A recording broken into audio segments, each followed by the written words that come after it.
Alright, there we go. Lights on. Morning. Jeez, I got up late, so... Anyway, I haven't fully got the brain going, but I did watch 2 quick videos. Professor Anton and the Modern Mystic on his old channel, so I'll post a link to the Mystic video anyway.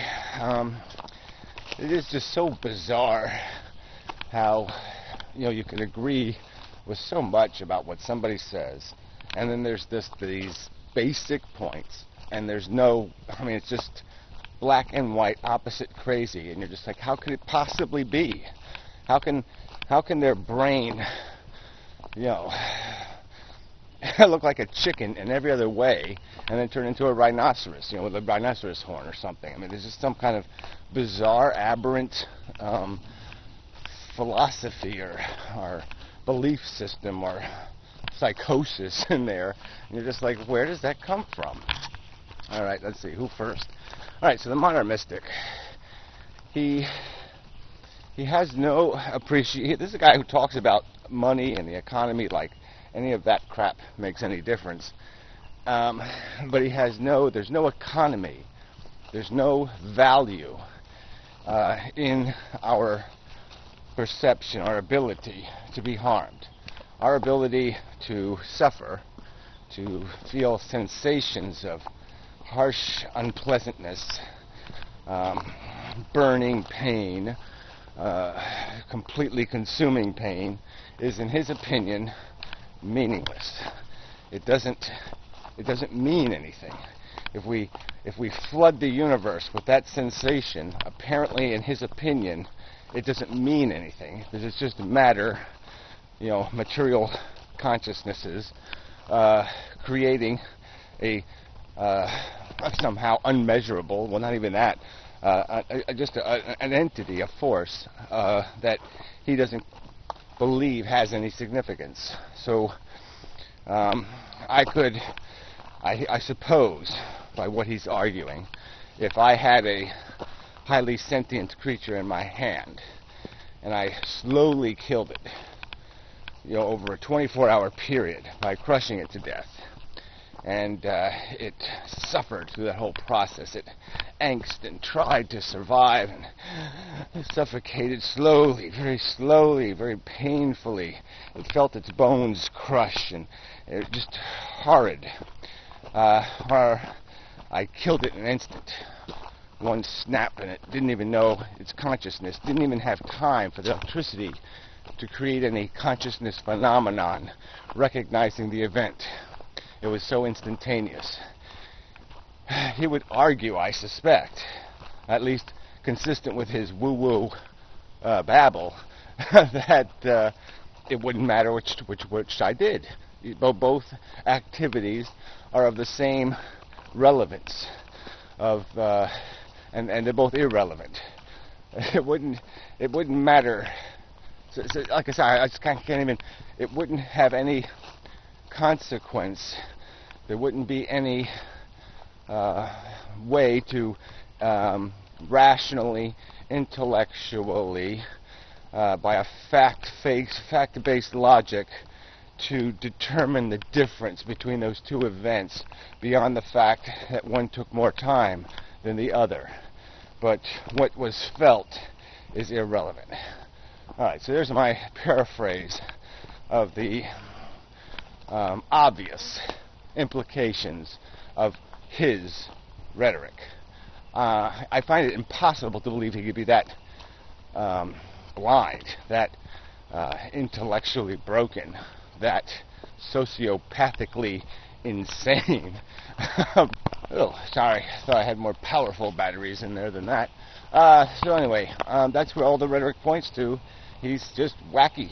He can't acknowledge rationally or intellectually, can't find a way, because the phenomenon of consciousness is somehow immaterial. It's something like magnetism. It's a projection of a force that has no substance, but somehow it has no meaning.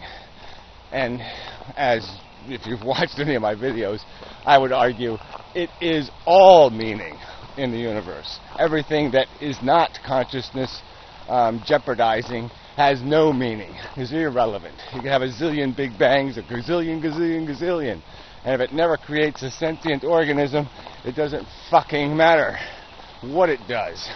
It can look like, Uglana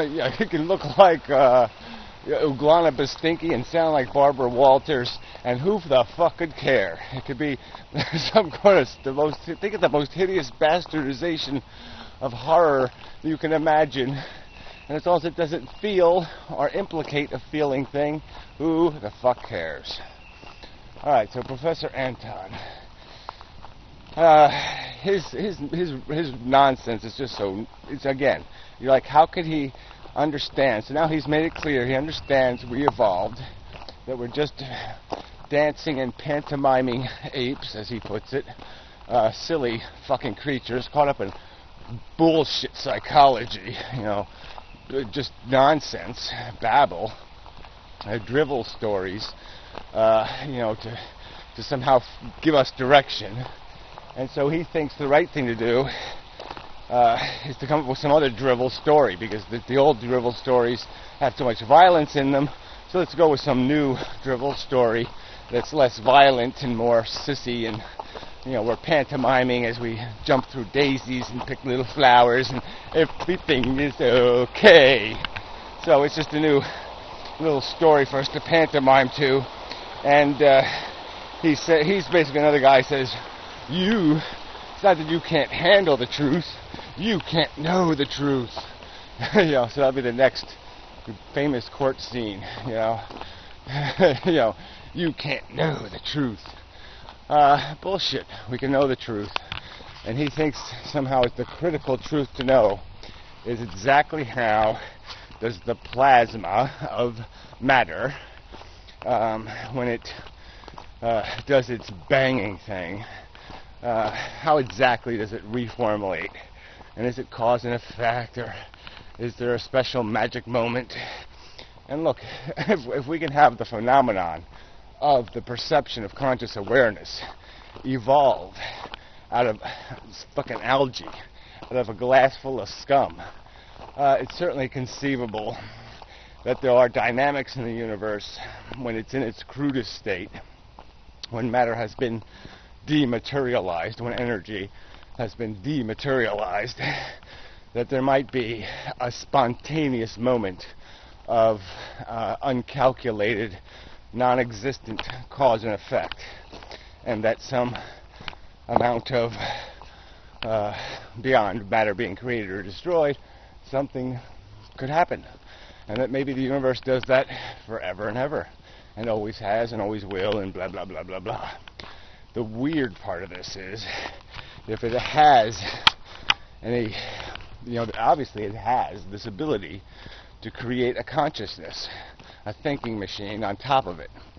And that's the other part that kind of connects to the next video. He doesn't separate these values enough, in my opinion. The sentient creature was the first creature. The thinking creature was the later creature. We felt first, then we thought about it. And the thinking gives us an ability to contextualize the feeling, to put it into a perspective. And it would be just silly to, in my opinion, not recognize that that's what our thinking is doing, that it's concerned because it's been created, it experiences this understanding through sentience of meaning. And it's consequential. You just can't deny the consequentiality of it. Every evidence of our senses say it's real.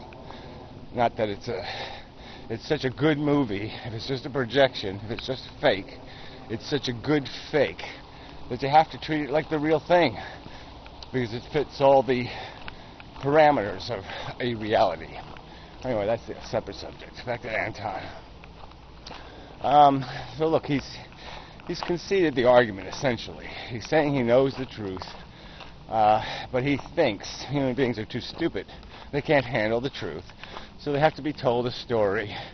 And so you tell them a story that makes them screw their light bulbs in the right way, and dust their shelves properly, and what other little nicety you need them to do, But it's all a lie. They're not doing it because they understand why they should be doing it. They're doing it because, you know, the Stay Puft Marshmallow Man told them to. They just make up a thing, a bullshit theme, to say I'll do it for the marshmallow. And, whatever.